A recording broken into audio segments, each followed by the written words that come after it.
Good afternoon, everybody. Hello. I have a couple of quick things off the top, and then I'm happy to dive right into your questions. So first, last night, the U.S. and Japan participated in a ceremony to note Japan's contributions to the Lunar Gateway and ongoing support for the International Space Station. Our embassy in Tokyo and NASA put out statements that I'd encourage you to look at for additional information, and we are incredibly proud to work with our ally Japan to further peaceful exploration and the use of outer space. Additionally, today, the Conflict Observatory Program released its latest independent report. It details numerous instances indicating unjust detentions, disappearances in Kherson, Ukraine, at the hands of Russia's forces during its brutal war. The report presents publicly available information about the experiences of more than 220 individuals who are victims, survivors, or witnesses to torture and other cruel, inhuman, or degrading treatment, including gender-based violence.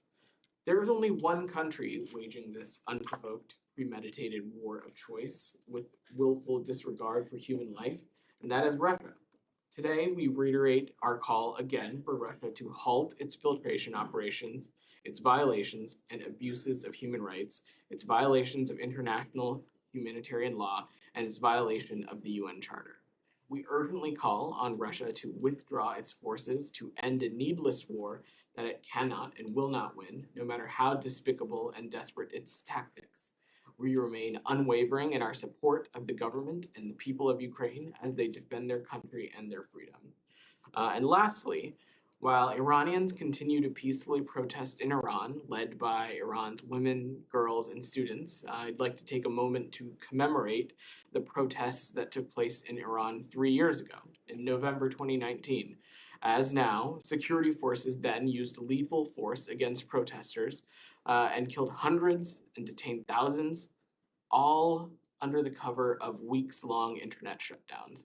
Even today, family members of November 2019 protesters are being arrested, detained, and intimidated for publicly demanding justice for their deceased relatives.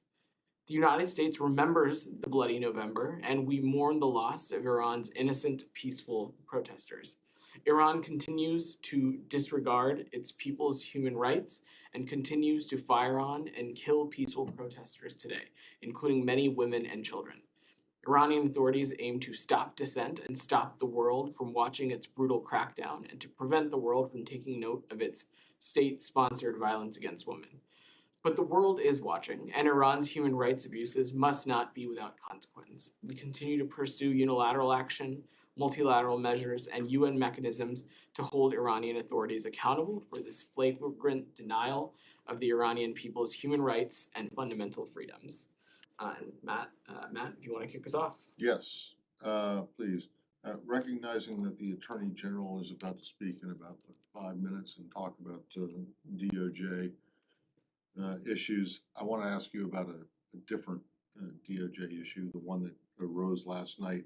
And I'm just wondering if you can explain to us in layman's terms why exactly the Saudi MBS case is different in terms of sovereign immunity than cases that have been brought, civil lawsuits and criminal prosecutions against other foreign leaders and other foreign governments.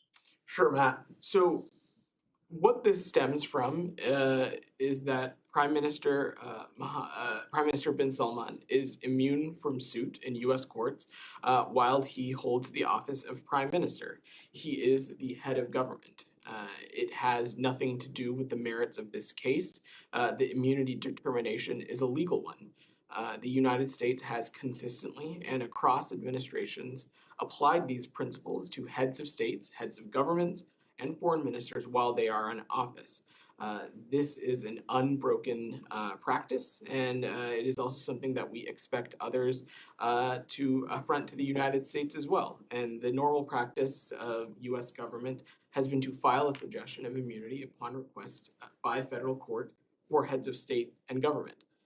And specifically to your question, when a foreign state, as opposed to foreign officials of the foreign state, is sued in U.S. courts, sovereign immunity is determined by the courts under the provisions of the Foreign Sovereign Immunities Act, because the sovereign immunity of a foreign state is governed by FSIA. The U.S. does not file suggestions of immunity in civil actions brought against foreign states. That, however, does not address the immunity of a head of government, which is at issue in this case. Okay, so the difference is that this was a suit that's filed against him personally That is my rather understanding. than against the Saudi government? Correct. So does that mean that if the suit was filed against the Saudi government, you wouldn't weigh in with an opinion? I will let the Department of Justice speak to the specific They're legal a little bit mechanisms. busy right now. I will let them. I don't think we're going to get an answer from them on this. I will let them speak to the specific mechanisms, but as it relates to this case specifically that arose overnight, this immunity flows directly from the Crown Prince's role as Prime Minister, which is the head of government, which he was appointed to earlier this year. And again, I want to reiterate that this is a legal determination. It is on no basis of the merits of the case at hand. This designation only applies to the Crown Prince in his role of head of government. It does not speak to the underlying merits of the case, nor does it impact the other defendants in the case either. Okay, so prior to him being named Prime Minister, this suggestion of immunity wouldn't have applied. I'm not going to get into hypotheticals or what That's we not would a or hypothetical. wouldn't That have is an done. actual fact that he was not Prime Minister as of a couple of weeks ago, and now he is. What I can say, Matt, is that this designation that that was filed last night stems from the fact that he is a head of government. He is the Prime Minister, and this is something that has happened in a long-standing, well-established way. It is a principle of common law. It's a principle of international law, and we've applied these principles Okay, and then regularly. Just to make sure that I understand the fine point on it, when a suit is brought against a government, like Iran, North Korea, Sudan, the State Department doesn't weigh in on sovereign immunity grounds? We are weighing in because there was No. I mean, not in this case, but I mean in other cases. Right. What I am trying to explain my understanding of the mechanism, which is in this, the court asked the Department of Justice to do so. It is not my understanding that courts would do so if the defendant is a sovereign state versus an official. But again, I will let the Department of Justice speak to the specific legal mechanisms. Let me follow up on that. I'll work through them, Alex. Don't worry. Daphne, go ahead. On Russia, Russia said today it hoped to clinch a prisoner swap with the U.S. to return convicted arms trafficking victims in exchange for Brittany Griner. Do you view this as a positive step, and have you gotten any indication from Russia directly that it is more open to a prisoner swap? So I'm not going to comment on specifics of any proposal other than to say that we have made a substantial offer that the Russian Federation has consistently failed to negotiate in good faith on. As you all remember, Secretary Blinken came down to this room earlier this summer and laid that out to you all that we had made a substantial offer to the Russian Federation for the release of Brittany Griner and Paul Whelan. The U.S. government has continued to follow up on that offer and propose alternative potential ways forward with the Russian government to show our continued engagement on this matter. And the Russian government's failure to seriously negotiate on these issues in the established channels, or any other channel for that matter, runs counter to its public statements. Ultimately here, actions speak louder than words. And can I ask about North Korea or? Why don't we work through and we'll come back to North Korea. Follow-ups on both of those topics. Yeah. So, first of all, it's been critics of the decision to grant the Crown Prince immunity, or to determine he does have immunity in this case, have accused the administration of slow-walking the process, which, in the duration of that time, the Crown Prince was able to take on the title of Prime Minister. Just want to say, was there any kind of delay on behalf of the State Department, and did the determination, or did taking on the title of Prime Minister, was there any kind of coordination between Saudi Arabia and the State Department over that topic? So first, I will let the Department of Justice speak to the legal sequencing and the timeline. I don't have anything to offer on that. But what I would reiterate again is that what this designation comes from, it comes from the Crown Prince's role as Prime Minister, as head of government. And what I want to be very clear about is that it has no bearing on the merits of the case. It has no bearing on the bilateral relationship. It has no bearing on our view of the brutal murder of Jamal Khashoggi, which this administration has taken action and has taken verifiable steps as it relates to. Secretary Blinken has condemned it. President Biden has condemned it. In fact, one of the very first visits that Secretary Blinken made to this briefing room was to discuss the intelligence community's report on Mr. Khashoggi's brutal killing. And all of these things continue to be true. And this designation stems from the fact that he is a head of government, which is consistent, long-standing international law, and they have no bearings on the bilateral relationship, on our views of the relationship, and no bearings on the merits of the case as well. And as I mentioned to Matt, this immunity only applies to the Crown Prince. It does not impact other defendants in this case. Now, critics have also said that the administration didn't need to weigh in on this. Is that your understanding, or is it that it was mandatory? So a federal court requested the government's legal position, and so the Department of Justice provided it. And I will note again that immunity, the immunity determination is based on longstanding and well-established principles of common law, including customary international law. I will note that this is normal practice, and this is something that has been applied consistently across administrations. And it is something also that we expect other countries to practice with the United States as well. And just really quickly on Brittany Griner, is it still the State Department's view that the involvement of outside parties like the Richardson Center is counterproductive to efforts to secure her freedom and of Paul Whelan's? What I will say, Shannon, is that there exist appropriate channels to have these negotiations and to have these discussions. A substantial proposal was made earlier this summer through those appropriate channels, through the channels that were determined by the two governments, and those continue to be the best avenues for this to come to a resolution as well. Alex. Yeah, thank you so much. Quick follow-up on MBS, and then if you come back to me later on, Sure. I'd appreciate that. You made your point clear that you don't view this episode, legal determination, as a departure of President's campaign promise to punish Saudi government on this case. But I mean, like it or not, the fact is that you are letting MBS off the hook just because he is the head of state. How can you assure the Ukrainians and others that you're not going to apply the same legal determination framework to Putin, who is right now conducting genocide against Ukrainian people as we speak?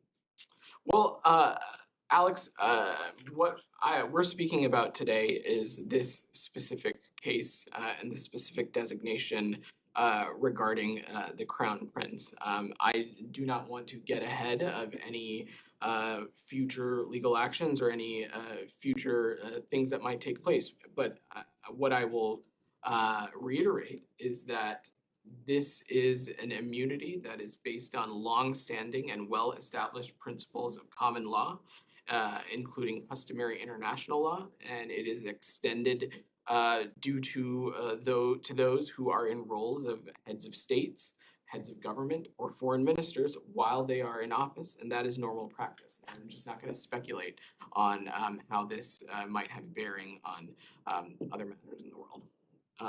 Go ahead, Dylan, in the back. Yeah, so it's been a month or so now since we were told that there's going to be a reevaluation of the relationship with the Saudis, given the OPEC episode. This seemingly is kind of the first big incident that's occurred between you and the Saudis since then, and it's not seeming to be holding them accountable. It's seeming to be letting them, as was just said, off the hook for this. Do we have any update on the reevaluation of that relationship? Any consequences? Are there any other avenues you're going to pursue since this one is seemingly legally closed off? Well, Dylan, I will just reiterate again that this determination is not a reflection of the merits of the case, and it is not a reflection of the bilateral relationship or the state of relations between our two countries. And our consultations with members of Congress, with allies and partners in the region, as it relates to our bilateral relationship, are ongoing. Following the OPEC Plus decision, the president was very clear that a reevaluation of the relationship is required, and that continues to be ongoing. And we, of course, will have more to offer on that in the time ahead. But the news from overnight, again, I want to reiterate, is a legal determination stemming from the Crown Prince's role as head of government. It is not a reflection of the status of relationships. It is not a reflection on the merits of the case. And it, again, is not a reflection of our views of the brutal killing of Jamal Khashoggi. Go ahead. Thank you, sir. Sir, regarding immunity to MBS, don't you think it's a license to kill handed over to the head of states of different countries around the world, that you can kill anybody, anywhere, even here in the United States, because you have the immunity? That is not what I would take away from this. This, again, to not sound like a broken record, but this has nothing to do with the merits of the case. And I will note that Secretary Blinken, President Biden, we have condemned the brutal murder of Jamal Khashoggi. The president raised this directly with the Crown Prince during his visit in July. He raised it with the king during his visit in July. And as I said, responding to Dylan, we are actively reevaluating the relationship with the Kingdom of Saudi Arabia. I will also note that we have taken direct action as well. We have frozen offensive arms sales. Through the intelligence community, we released a report on Jamal Khashoggi's brutal killing. We have imposed visa bans on nearly 80 Saudi officials. We have sanctioned Saudi officials and entities, including the Royal Court's Rapid Intervention Force. And I will note, as I was responding to Matt, that this designation applies only to the Crown Prince and not to the others who are defendants in the case. This has nothing to do with the merits of the case.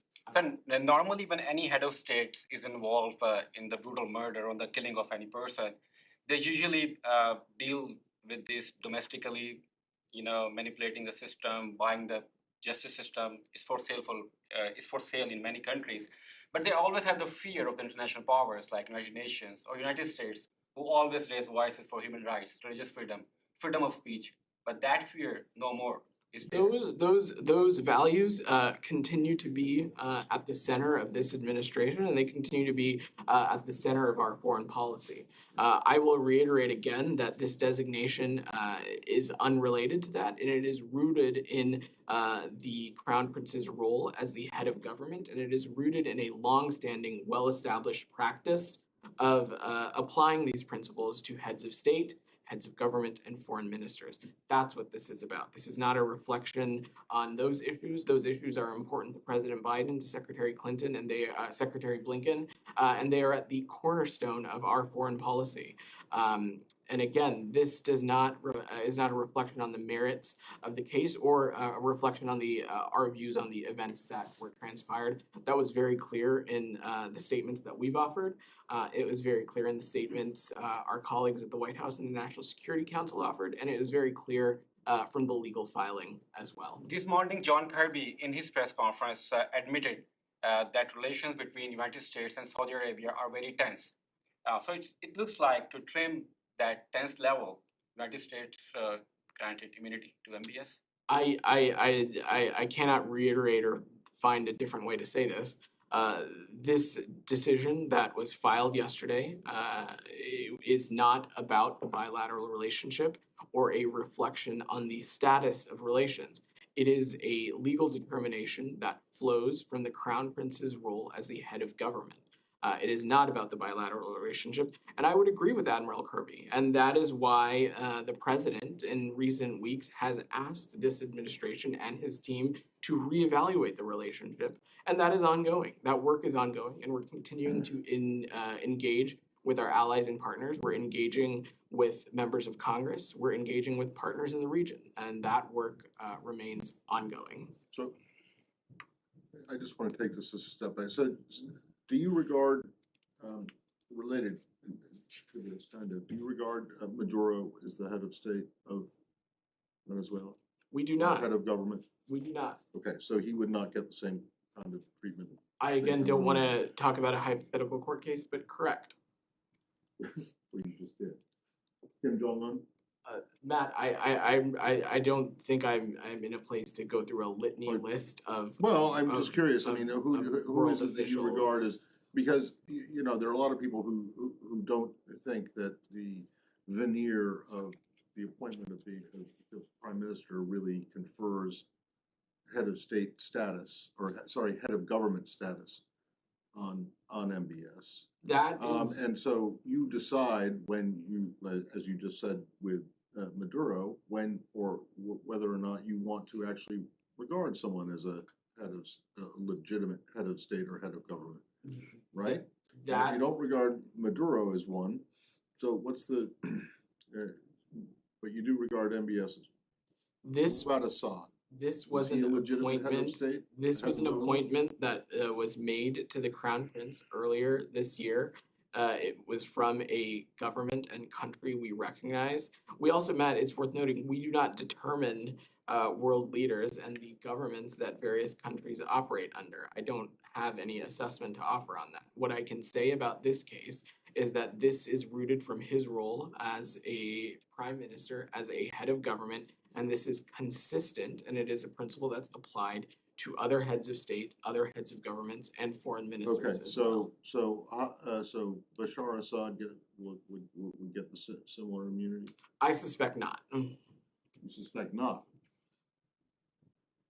So even though you don't have an embassy open in Damascus right now, you still recognize, Look, you Matt, don't recognize Bashar I Assad? am not here to talk about hypotheticals or get I'm into. not asking you for a you hypothetical, kind of are. but I You're- mean, you guys opened the door to this by giving your opinion about one quote unquote head of government. So now I'm asked, so I don't think it's illegitimate or, you know, out of line to ask about other heads of state or heads of government, you know, and whether they would be afforded the same kind of immunity. What I can say, Matt, without getting into a litany of various officials across the world, is that this is not the first time that the United States has done this. It is a long-standing and consistent line of effort. It has been applied to a number of heads of state previously. Some examples, President Aristide in Haiti in 1993, President Mugabe in Zimbabwe in 2001, Prime Minister Modi in India in 2014, and President Kabila in the DRC in 2018. This is a consistent practice that we have afforded to heads of states, heads of governments, and foreign ministers.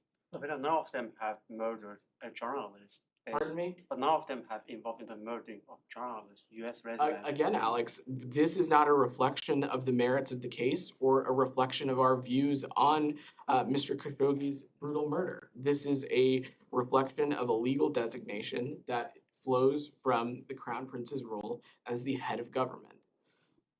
Go ahead. A quick question on Libya.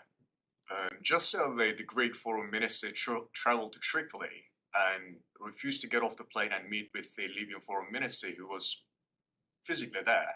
And instead, he traveled to Benghazi and met with Khalifa Haftar, an alleged war criminal backed by Russia. What do you make of the Greek government's action that faced a diplomatic protest by the UN-backed government in Libya?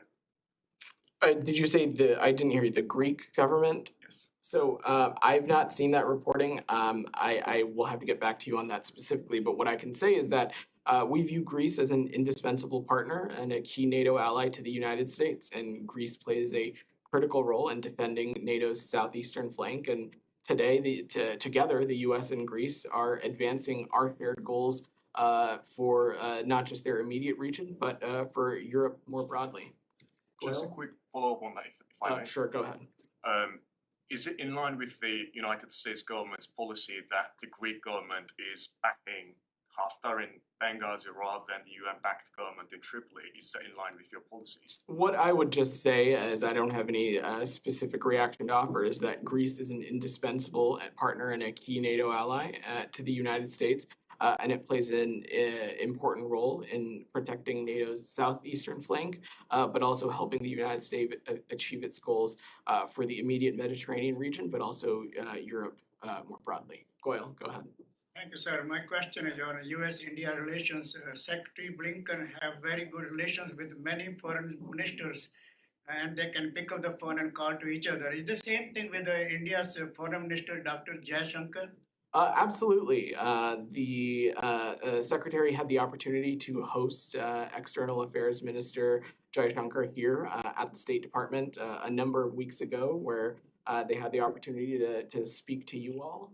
He also had the opportunity to have a bilateral engagement with him on the margins of the ASEAN summit. India is an invaluable partner, not just in the region, but as it relates to a lot of the United States' shared priorities across the world. And the Secretary and External Affairs Minister Jaishankar remain in close touch as they need to. Daphne, go ahead. Sorry, did you say? Yeah, go ahead. Okay. Is the United States looking to convene the UN Security Council on North Korea's ICBM launch?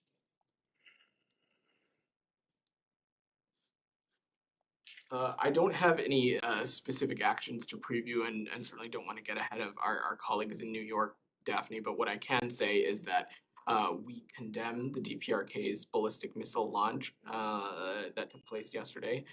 According to Republic of Korea and Japanese press reports, this appears to be the 8th intercontinental ballistic missile launch by the DPRK this year.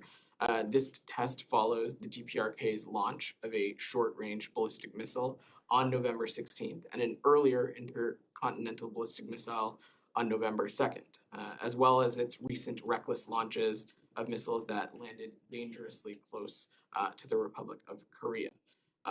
These threaten regional and global stability, and they are a violation of a number of UN Security Council resolutions that were unanimously adopted by the Council. And we will continue to consult closely with our allies and partners, including the Republic of Korea and Japan in the region.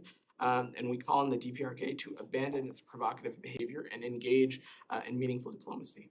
And after President Biden met with Xi Jinping, do you have any reason to believe that China is more willing to support additional sanctions on North Korea?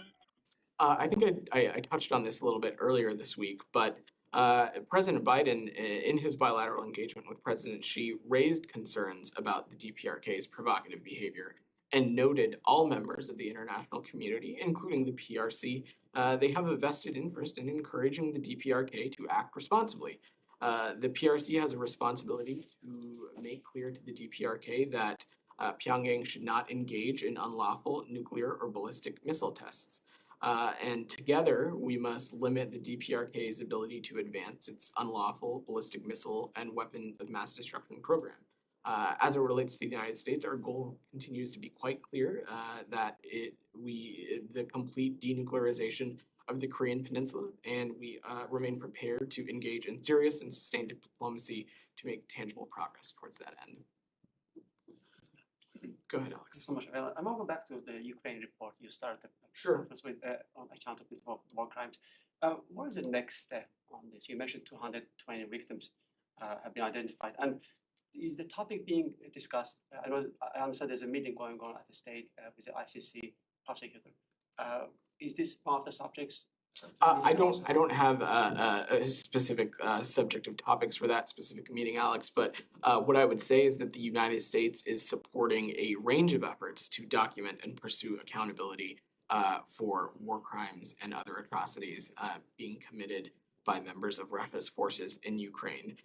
This conflict observatory that I mentioned at the beginning provides a platform to independently document, verify, and disseminate open source information on likely human rights violations and abuses, war crimes, and other atrocities being allegedly committed by Russian forces. This information is meant to be collected and preserved consistent for international standards for use in ongoing and future accountability efforts, including any potential civil and criminal legal processes. You mentioned the U.S. is committed to holding those responsible to account. How? That's the question. Like I said, we have a number of lines of efforts, and then we are supporting a range of efforts to document and pursue accountability for war crimes and atrocities committed by Russian forces in Ukraine. Go ahead, Dylan. Yeah, not to be a dead horse, but just one more follow up on the immunity question. Sure. So, I mean, you said just now that you guys don't choose who leads governments around the world. It's obviously true. But I mean, you do choose on some level who you're recognizing as heads of state. I mean, presumably the president of Taiwan would not be immune because you don't recognize Taiwan as an independent state. You said Maduro not immune, for example, Assad. But the crown prince, now prime minister, is immune. I mean, aren't you guys making a value judgment at some level as far as who you're recognizing as heads of state, even though you, as you said, aren't technically recognizing who runs governments around the world, or you're not deciding that, I should say? Dylan, the U.S. has a bilateral relationship with the Kingdom of Saudi Arabia. It is a country we recognize, and the Crown Prince was appointed in this role